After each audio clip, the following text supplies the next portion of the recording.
USS Milwaukee will be formally commissioned tomorrow, and at that ceremony, a band with a close connection to the ship plans to perform. The band is a seven-piece that formed on the previous USS Milwaukee back in 1971.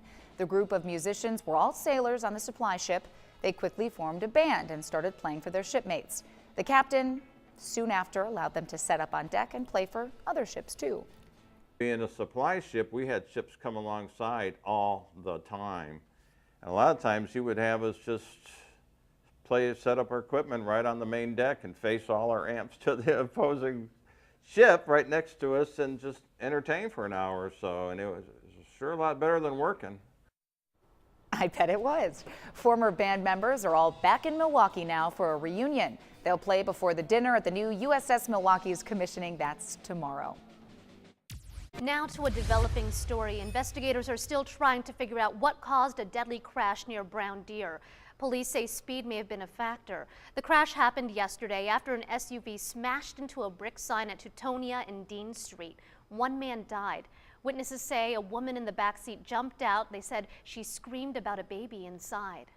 They were taking their baby to the doctor because it was sick, wasn't feeling well, and they must have been in a hurry to get to the doctor. That baby survived the crash along with two other adults, but the driver, despite life-saving efforts, did not make it. Looking ahead this morning, the public will get its first look at the reimagined streets of Old Milwaukee at the Public Museum today. It's the 50th anniversary of the popular exhibit, which depicts what our city looked like at the turn of the century.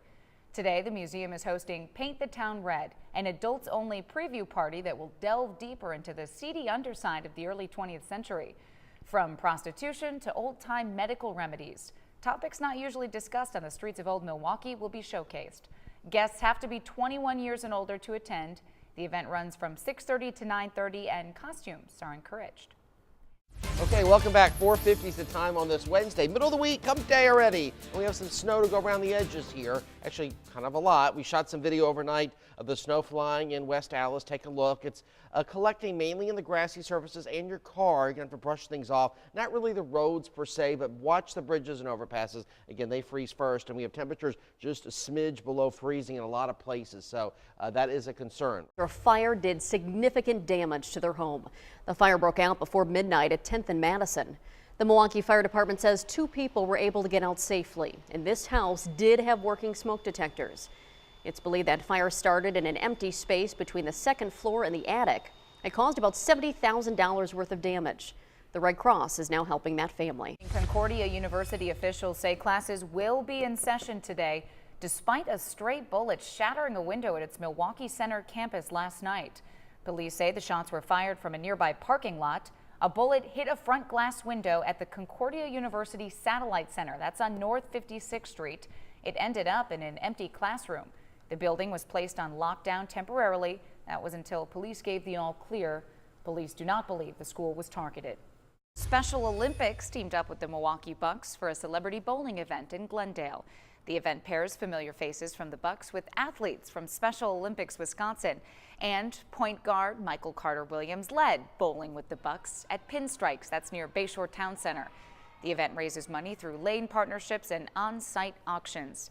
Some of the athletes were starstruck with their partners. It is really awesome that they're supporting us. I'm so happy what they're doing in their organization. It's been great.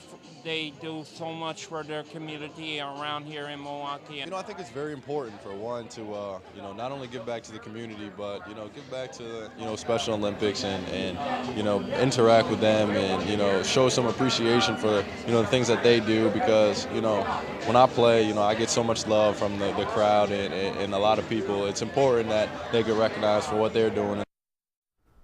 MCW also regularly brings Special Olympics athletes and their families to Bucks games. I love the cosmic lights. That looks fun. That looks like a lot of fun there.